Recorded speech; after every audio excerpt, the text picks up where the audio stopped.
Hey family! Thank you for joining me for another edition of Plant Dominant Dollars with Nina Fletcher. I am your host, Nina Fletcher, and today we are going to be doing chocolate cupcakes. You're going to love them and you're going to be surprised by them. But before we get there, I've been having some questions from you guys, and I wanted to show you something, and I want to make you mindful of a couple of things, okay? So what I did was I bought some basics for a basic standard American diet, and I have them on this side of the table. And then on the other side of my table, I have the plant dominant shopping that I did, okay? So the question basically was, how am I really benefiting from going plant dominant? How am I really saving money, right? So I will say this, there is a cooking mechanics that go with it, and there is an understanding of food that goes along with it. If you have been accustomed to the standard American diet, you have to be re-educated about food. You have to learn some things. Okay, that's number one. And number two, it is definitely cheaper to go vegetarian or vegan, and you have more variety.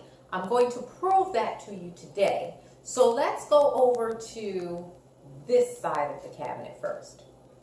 Okay? So, here, check it out. Here is what I bought from the Plant Dominant Dollars shopping that I did. So, I bought acorn squash, I bought strawberries, medjool dates, limes, papaya, kale, some scallions. Now these were a real beauty. These are trumpet mushrooms. They're very, very hard to find. But I got some trumpet mushrooms, and I got, a bag of reds, red peppers, right? And I got this beautiful, beautiful Cinderella pumpkin, okay? I also did pick up the grapes, and if you look real close in the bottom of the bowl, I have some apples. Now, all of my shopping, and I still have some things in the refrigerator, all of that basically came to $20. And I have variety here. I can do kale soup, I can do kale patties, I can do basically about 3 or 4 kale dishes with this kale salad. I can do grilled oyster mushrooms very easily. I can do a nice stuffed pepper with some of the quinoa that I have left over. There are a lot of variations here. Acorn casserole, acorn soup, not to mention pumpkin ravioli, pumpkin soup, pumpkin pie. You see where I'm going with this? So you have, for $20, and some of the things that you have stocked in your pantry, right? I have a variety of different types of dishes that I can make, and the nutrients are powerful. They're nutrient rich. Let's walk it on over to the other side. These are the basic staples that say you would get from wherever. Not that I want to plug a store, but you have eggs. Now, granted, I was a person who bought organic eggs for my own reasons, but even if you did buy the 12 count of eggs, it will probably be about $2 or so. Same price, right? I bought sharp cheddar cheese, shredded, right? I bought cinnamon bread because, you enjoy that a little bit, right? And I bought Mayor's bread, just regular bread. So basically, oh yes, and let me say this. I needed for the recipe I'm making today. So I bought the sparkling mineral water. They were $5 for $1, which is excellent. But generally, a gallon of milk is going to cost you about $3. So I'm going to take 2 of these away, right? And we're just going to call this a gallon of milk, right? This grocery bill, and I bought some chocolate chips. I'm going to be using them today too in our recipe because we're making chocolate cupcakes. But all of that, this, right?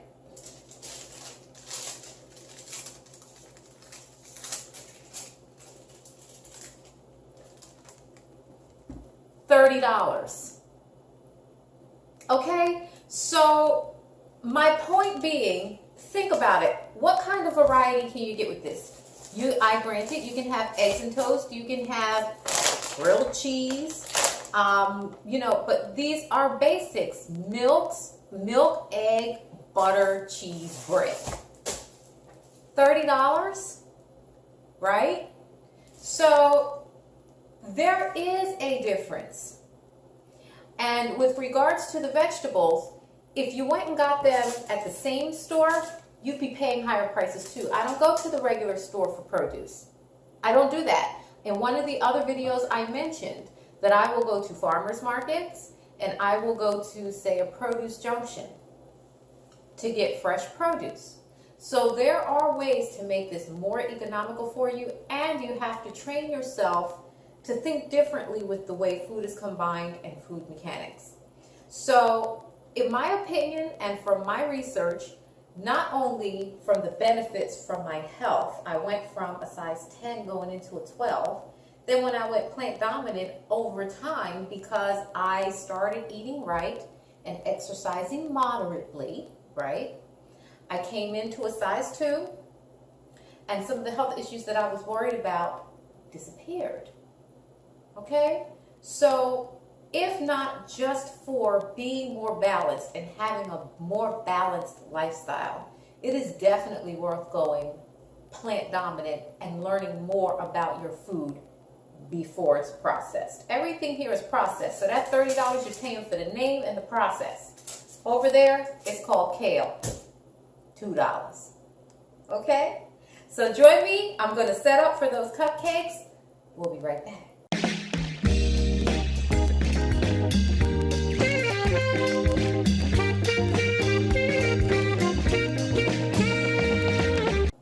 All right, let's get cracking with these chocolate cupcakes. What you're gonna love about these is, yes, they're chocolatey and they're pretty much gluten-free. So one of the things you learn in vegan, vegetarian, or plant-dominant cooking is to use different types of flour. And different types of flour may cost you less or equal to what you would pay for white flour, but it'll give you more uses. So for this particular dish, we are using garbanzo bean flour. Yes, chickpeas. So we're using a good cup, I'd say, of chickpea powder or chickpea flour. And if you want to take a quick look at it, it's pretty user-friendly. I like this one because of the way it conducts itself with moisture. You'll see the color is just a little bit of a pale yellow color. Put a little in my hand so you can see.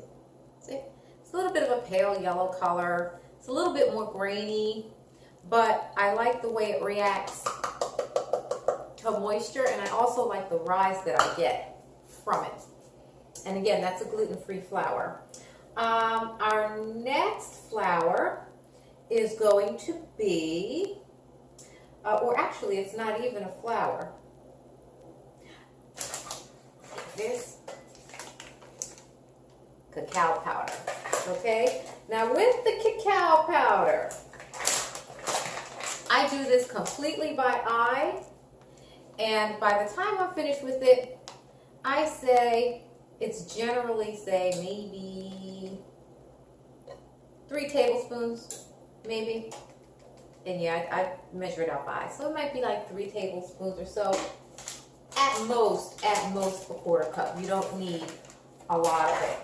Okay. Now let me grab my steel pans here, because that's where some of the rest of the ingredients are going to go in. So I like to sift my garbanzo bean powder together along with my cocoa powder so I get a nice little mix.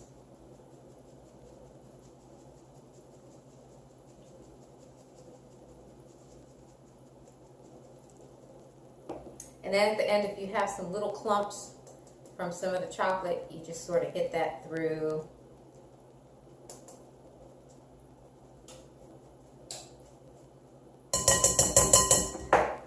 And now you'll get a nice, even chocolatey taste because you sifted those ingredients together.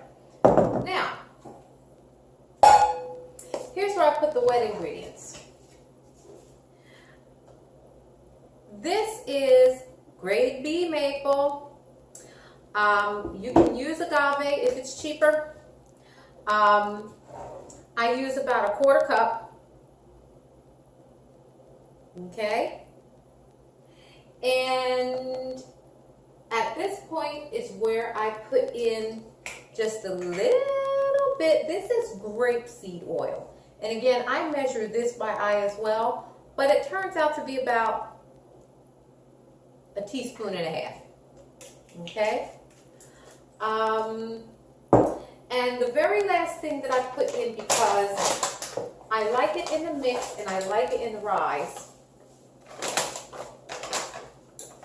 is cane sugar. And again, that's probably about maybe 1.5 tablespoons, maybe 2. That just helps with the rising. So what you're going to do is you're going to take those ingredients, you're going to mix them together.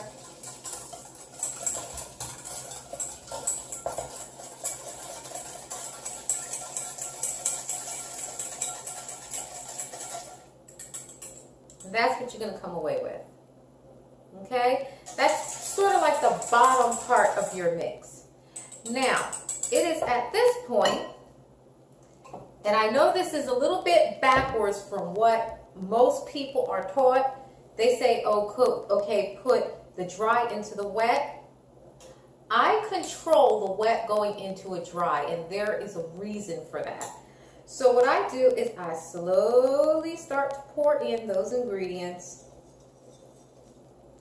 into the dry ingredients.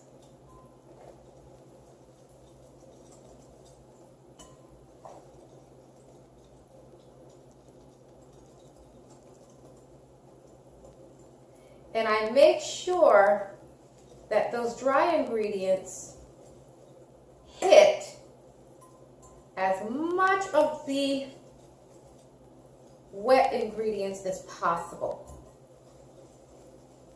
Then I take a look at it.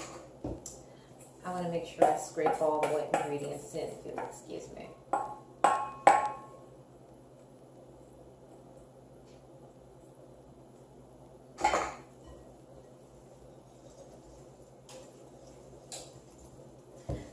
I can sort of tell if it needs a little bit of anything else.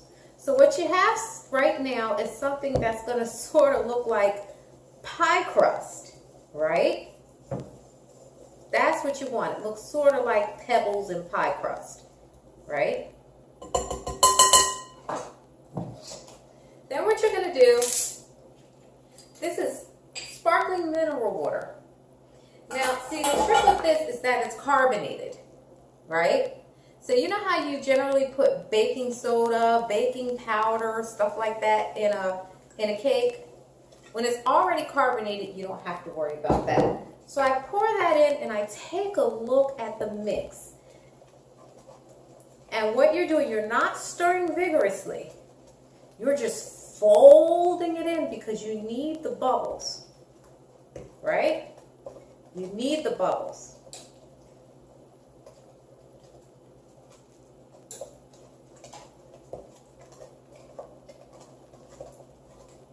Now remember, you're not dealing with just like a regular white flour, so you're going to see a few lumps and bumps, just a few. And that's okay because it's a different kind of flour. They basically cook out. Now you want to make sure that you remember to preheat your oven to 350 degrees. And after you pour in your sparkling water, your sparkling mineral water, your mix should look like that. That's cake mix. It looks like regular cake mix, right? So now it already has, you know, what would make it rise and all that other good stuff in there. Oh, you know what I forgot to put in there? This is just to make it taste sweeter, okay? This is 1/4 of a teaspoon of salt. Not a biggie. If you forget the salt, no biggie. It's not a big thing. But I generally just throw 1/4 of a teaspoon of salt in there. So in essence, that's your mix. Now, I generally take, and you can use carrot chips or whatever you want to use, but I take about a handful of chocolate chips. And since this is cake, I'm not shy about using the chocolate chips.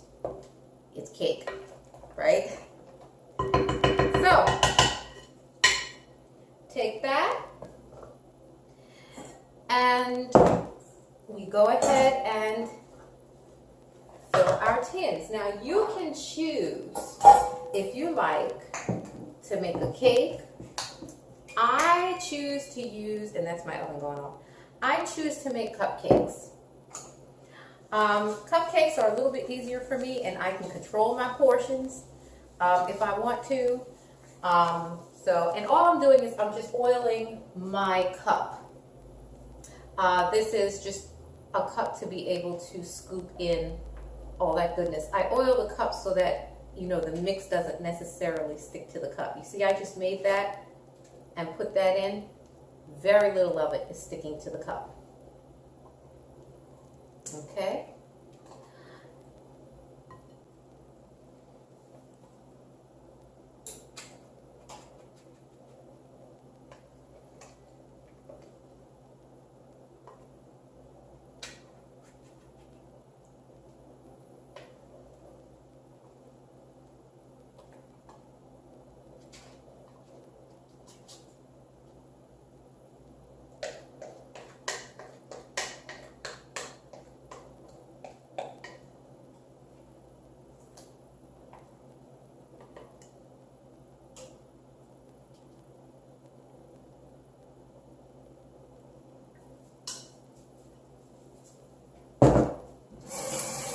What you do is you take these and you pop them in a preheated 350 degree oven.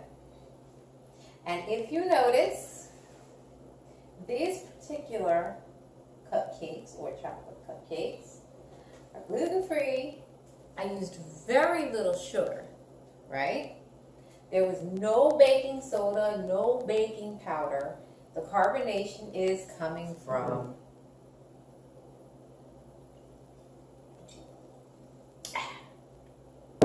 carbonated mineral water.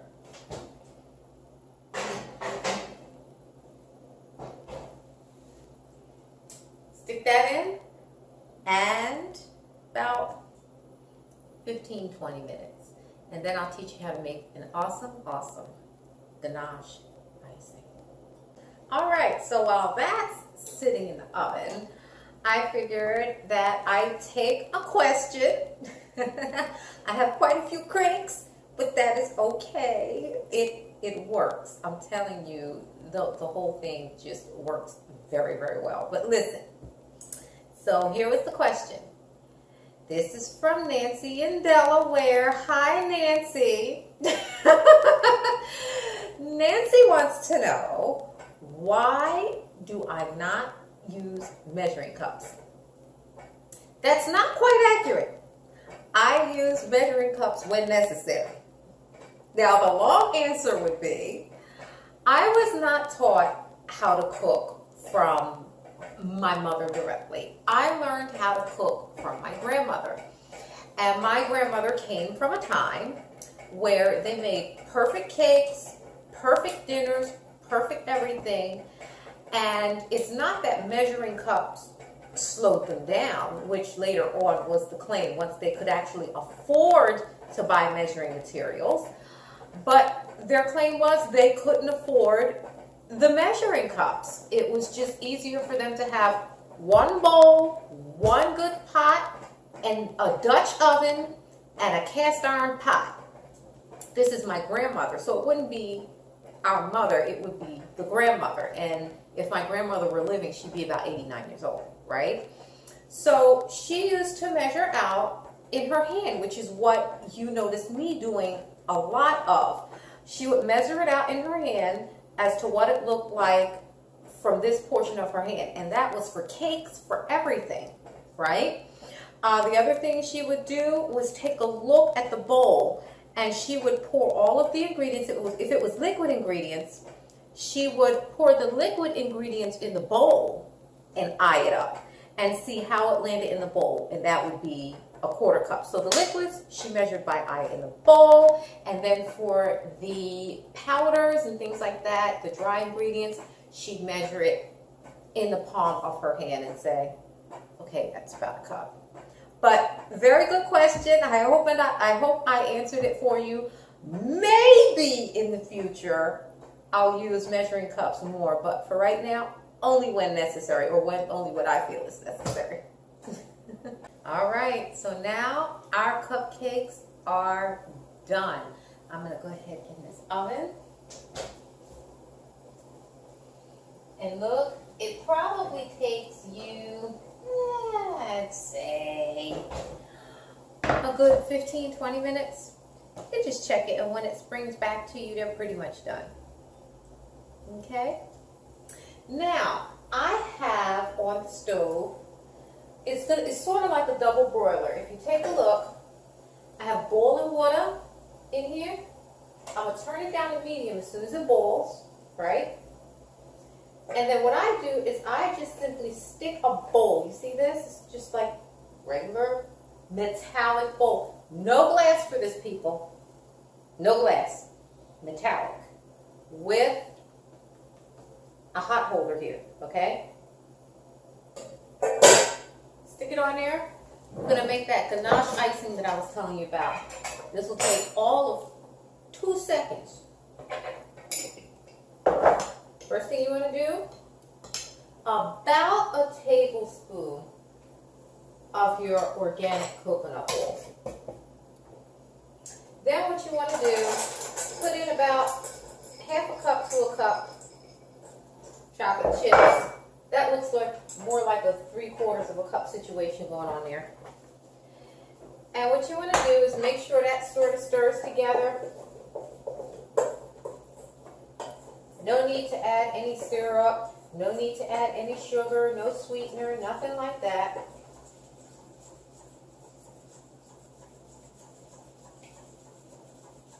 And what you're going to do is you're going to keep that on a double broiler situation until all the chocolate melts.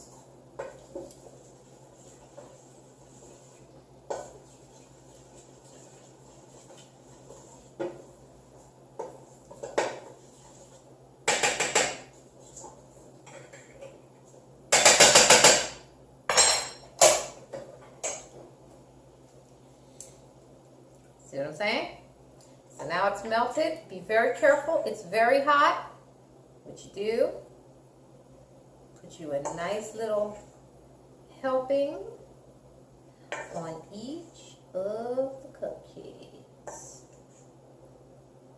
Maybe about a tablespoon each. And what happens is it sort of softens up or hardens up as it sits and as it gets cool, which is really, really good.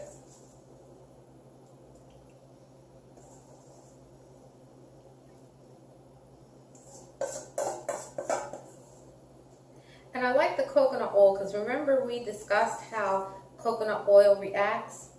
Even after it's been heated, a lot of times what it will do when it cools is it will congeal and it'll come back together. So your icing has more of an opportunity to set up. So what I would do is leave that icing in there just like that.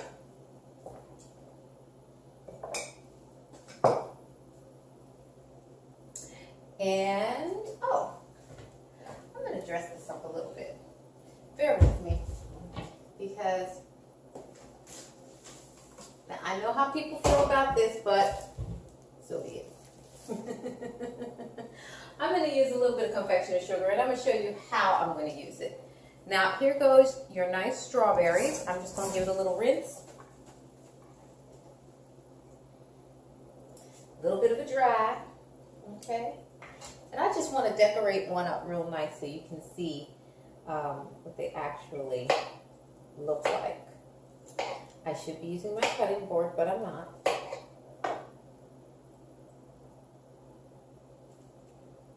Get you a nice little fanned out strawberry.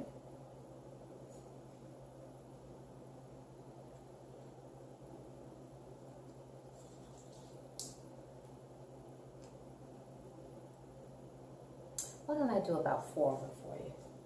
So here we are, all plated up. And what I like to do is put a nice fresh strawberry on the top of it. And just for a little added appeal, oh, it's snowy. A little bit of confectioner sugar. It never hurts a little bit, just a little bit, as compared to the normal recipe of how much granulated sugar you put in cupcakes, in standard American cupcakes. If I put a little bit of granulated sugar on top, it's not gonna hurt. All right, so there you have it. Our gluten-free cupcakes. We did not use any nut milk, no nuts. We didn't use baking soda, baking powder. We didn't use any of that. So, it is fitness heaven. Listen, thank you so much for tuning in to another edition of Plant Dominant Dollars with Nina Fletcher, the show that helps you make more sense, cha-ching, out of your dollars. Don't forget to like and subscribe us on YouTube and Facebook. It's the genius!